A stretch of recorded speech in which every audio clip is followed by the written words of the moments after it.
الانديه الجزائريه تحب تدي كاس افريقيا بالصرف. كاس افريقيا يلزمها مهاجم مثل المهاجم الفلسطيني لنادي الاهلي المصري ابو علي.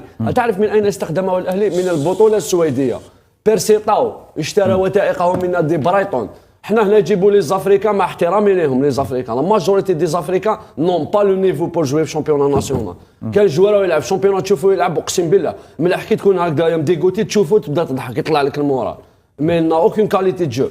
Il joue et on vient, on dit que c'est nous qui l'a ramené et tout. Non, كاس افريقيا باش تفوز بها لازم تداوم. شباب بلوزداد المشكل تاعو حبيت تقنعني بانه شباب بلوزداد ما عندوش تشكيله قويه ميدو.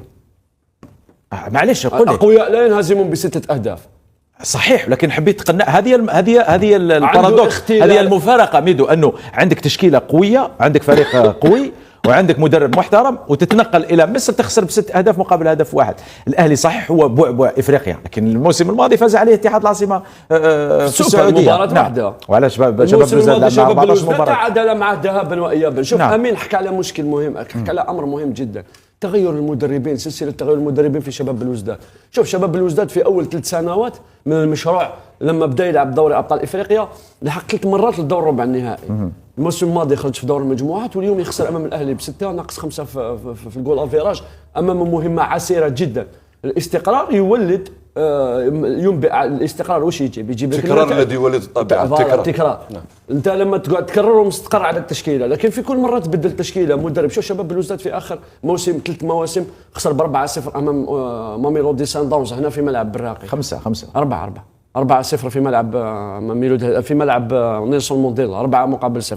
الموسم الماضي خسر ب4-0 امام نادي يونغ افريكانز، وهذا الموسم يخسر ب6-1 امام الاهلي المصري. نفس الاخطاء تؤدي الى نفس النتائج. الله يرحم والدي. ميدو عدد لي اسباب الخساره 1 2 3 4. هل شباب بلوزداد يدفع ضريبه الاستقرار؟ نعم، عدم الاستقرار على مستوى المدربين واللاعبين. نعم. وعدم استخدام اللاعبين اللازمين باش تلعب بهم كاس افريقيا. لما تجيب لاعبين افارقه باش تلعب كاس افريقيا بوتيتر كو سي ار بي مدار دايت لهم ان بارام ان با ديباسي في لي سالار وفي لي ريكروتمون. بوتيتر جو دي بوتيتر ما عنديش كل المعلومات على شباب بلوزداد، لكن لما تجيب الافارقه احترموا على الاقل الانديه والبطوله اللي راكم تلعبوا فيها والبلد اللي راكم تلعبوا فيه. ما تجيبش دي زافريكان تاع 40 دورو تحوس تتقابل بهم الاهلي المصري وتلعب بهم منافسه الاخر.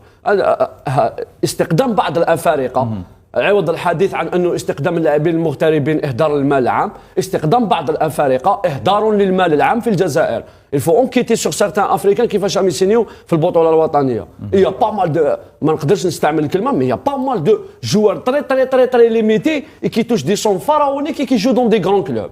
في البطوله الوطنيه الافارقه يجب وضع سقف لاستخدام الافارقه. حنا اوليو دونكوراجي لو جوار لوكال رحنا زدنا مدينا لهم 5 ليسونس افريكان. يلا عمر جيب برك نعطيك انديه استقدمت 5 افارقه يصلح 1 2 فيهم. تقول لي دايرين قوانين انه اللاعب اللي تجيبه لازم يكون لاعب دولي. في اقل من 23 سنه داخله فيها.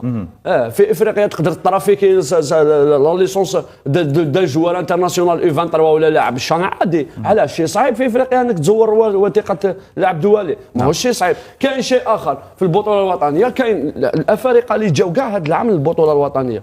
الموسم الماضي كان زوغرانا دار ليكسيبسيون، سي ان تري بون جوار سوغرانا. هذا الموسم كاين كوني لاريير غوش اللي جابوا شباب القبائل ومن اخطاء طبيعه باش جاي يلعب في البطوله الوطنيه، لانه لولا لي غامون كروازي 2 فوا ما تشوفوش في البطوله الوطنيه، لانه قبل موسمين كان يلعب في اولمبيك ليون، لعب في رامس، لعب في ليل، لعب في التشي، ويلعب في انديه كبيره في فرنسا. هذا البروفيل انا نجيبه. علي موسى تاع اتحاد العاصمه، علي موسى تاع لاعب اتحاد العاصمه ايضا سافا بور لانستون، بوتيتر عنده بروبليم قصه غير مقنع دادابتاسيون في لا لونغ باسكو يهضر اونغلي تو فيو كو الجزائر سان بي فرانكوفون، حنا نهضروا بزاف فرونسي تو.